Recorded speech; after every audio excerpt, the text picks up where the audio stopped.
और जयपुर से associate editor doctor Rituraj Sharma की रिपोर्ट। सरकारी कर्मचारियों और पेंशनर्स के हित में भजनलाल सरकार का एक और बड़ा कदम। अब सरकारी कर्मचारियों को मिलेगी उन्नत बैंकिंग सुविधाएं। राजस्थान सरकार ने शुरू किया कंपोजिट सैलरी अकाउंट पैकेज। कर्मचारियों 70 वर्ष तक के पेंशनर्स को मिलेंगे बैंकिंग, बीमा व कार्ड के विशेष लाभ।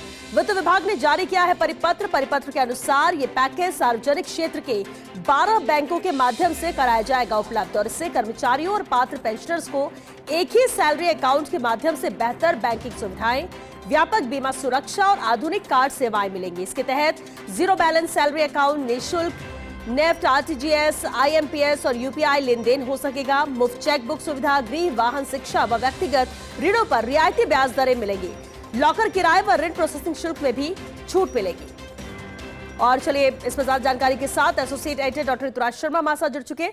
ऋतुराज जी, ये बेहद अहम, ये कह सकते हैं बड़ा कदम है भजनलाल सरकार का सरकारी कर्मचारियों के लिहाज से। पूरी जानकारी चाहेंगे, क्या कुछ फायदे रहेंगे इनके लिए?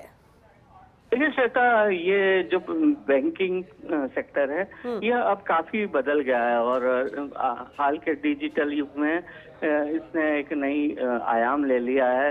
जिस तरह से एक के बाद एक होम लोन और कई अन्य सुविधाएं इसमें जोड़ी गई हैं, उस तरह से अब देखते हुए चूंकि जो सरकारी कर्मचारी और सरकारी पेंशनर हैं उनका प्रोफाइल काफी अच्छा होता है और इस लिहाज से बैंकिंग के लिहाज से, बैंकों के लिहाज से भी और खुद जो कर्मचारी और पेंशनर उनके लिहाज से भी, दोनों के लिहाज से यह एक बेहतर विकल्प होता है कि जो उन्नत बैंकिंग की जो सुविधाएं हैं जो सरकारी कर्मचारियों को मिले और पेंशनरों को मिले।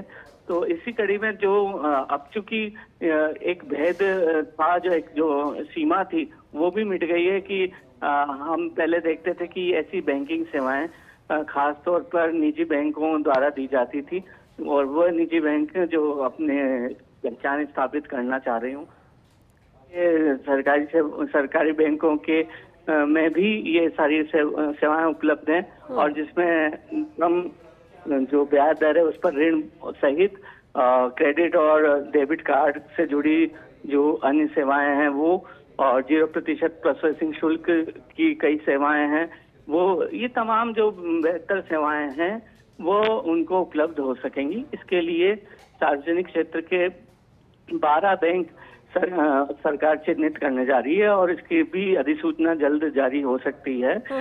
उसके तहत इनको वित्तीय सुविधाएं और बैंकिंग सुविधाएं तमाम उन्नत वाली वह मिल सकेगी।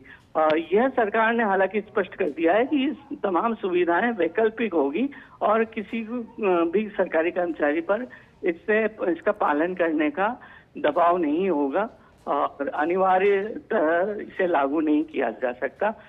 और ये पूरी तरह से पारस्परिक सहमति के आधार पर बैंक और जो सरकारी कर्मचारी उनकी पारस्परिक सहमति के आधार पर ही ये सुविधाएं उपलब्ध की जा सकेंगी। चलिए, बहुत शुक्रिया ऋतुराज जी इस पूरी जानकारी के लिए।